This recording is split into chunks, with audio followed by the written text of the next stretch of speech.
चलिए आज बात करते हैं भारत के एक ऐसे कानून की जिसने सदियों से चली आ रही एक प्रथा को रातों रात एक अपराध बना दिया। जी हाँ, हम बात कर रहे हैं 3 तलाक कानून की। आइए देखते हैं कि ये कानून क्या है और इसका असर क्या हुआ है। जरा सोचे, बस एक शब्द 3 बार कहा गया और सालों का रिश्ता, एक शादी, एक झटके में खत्म। सदियों तक ये एक हकीकत थी, एक ऐसी प्रथा जो अनगिनत महिलाओं की जिंदगी में एक पल में तूफान ला सकती थी, उन्हें पूरी तरह से बेसहारा छोड़कर। फिर एक नया कानून आया जिसने इसे गैर कानूनी बना दिया। लेकिन यहाँ एक बड़ा सवाल खड़ा होता है, क्या सिर्फ एक कानून बना देने से ज़मीनी हकीकत बदल जाती है? आज हम यही पता लगाएंगे कि इस ऐतिहासिक कानून ने वाकई उन जिंदगियों को बदला है जिनके लिए इसे बनाया गया था। तो चलिए सबसे पहले ये समझते हैं कि ये प्रथा, जिसे तलाक के बिद्दत भी कहते हैं, आखिर थी क्या और इसे लेकर इतना विवाद क्यों था। तो तलाक ए बिद्दत का मतलब था इंस्टेंट और इर्रिवोकेबल डिवोर्स। मतलब ये तलाक सिर्फ फौरन नहीं होता था, बल्कि फाइनल होता था।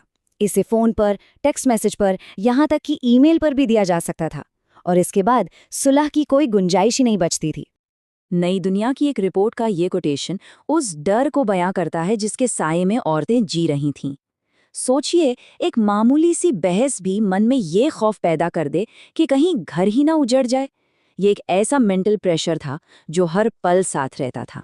लेकिन फिर इस सदियों पुरानी प्रथा को चुनौती दी गई, और ये चुनौती एक अकेली महिला की हिम्मत से शुरू हुई, जो अपनी लड़ाई को देश की सबसे बड़ी अदालत यानी सुप्रीम कोर्ट तक ले गई।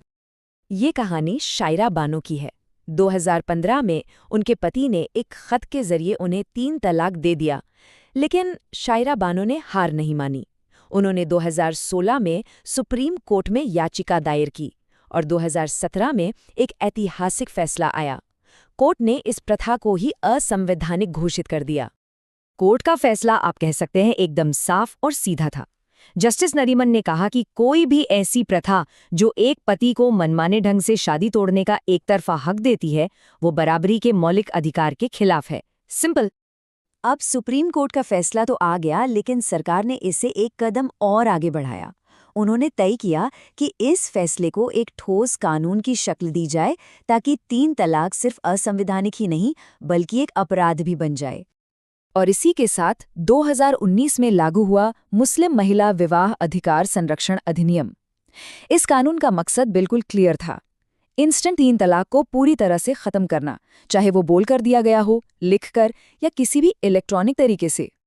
इस कानून ने 3 तलाक को एक सीरियस क्राइम बना दिया। अब अगर कोई ऐसा करता है तो उसे 3 साल तक की जेल हो सकती है, जुर्माना लग सकता है, और सबसे जरूरी बात, उसे अपनी पत्नी और बच्चों को गुजारा भत्ता भी देना होगा। कानून तो बन गया, सजा भी तय हो गई, लेकिन असली सवाल तो ये है कि क्या जमीन पर असलियत में कुछ बदला है? क्या ये कानून कामयाब हुआ? अगर हम सरकारी आंकड़ों को देखें तो तस्वीर काफी अच्छी दिखती है। एक रिपोर्ट के हिसाब से कानून लागू होने के बाद से 3 तलाक के मामलों में 82% की गिरावट आई है। ये बहुत बड़ा नंबर है। और ऐसा सिर्फ आंकड़े नहीं कह रहे। जोधपुर के शहर काजी वाहिद अली का भी यही मानना है। उनका कहना है कि अब लोगों के मन में कानून का डर बैठ गया है और वो छोटी छोटी बातों पर तलाक देने से हिचकिचाते हैं। लेकिन कहानी का एक दूसरा पहलू भी है। एक तरफ ये दावा है कि कानून ने महिलाओं को मजबूत किया है, वहीं दूसरी तरफ जमीनी रिपोर्टों से एक चिंताजनक बात सामने आ रही है। कुछ लोग अब कानून से बचने के लिए नया रास्ता निकाल रहे हैं। वो तलाक नहीं देते, बस अपनी पत्नियों को छोड़कर चले जाते हैं। तो इस कानून के असली असर को समझने के लिए हमें आंकड़ों से आगे बढ़कर उन लोगों की कहानियां सुननी होंगी जिनके लिए ये कानून बना है।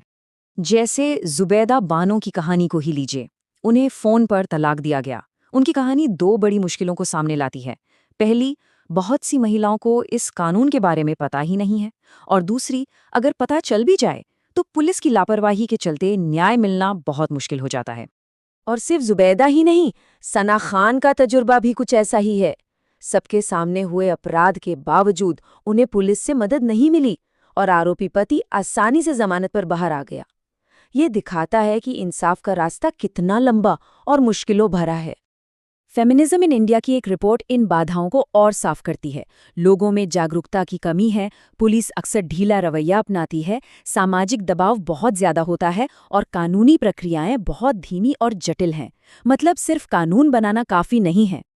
तो कुल मिलाकर तस्वीर ये बन रही है कि कानून ने एक मजबूत संदेश तो दिया है, लेकिन असलियत में उसे लागू करना एक बहुत बड़ी चुनौती है, जिसके रास्ते में कई गहरी सामाजिक और सिस्टम से जुड़ी बाधाएं हैं।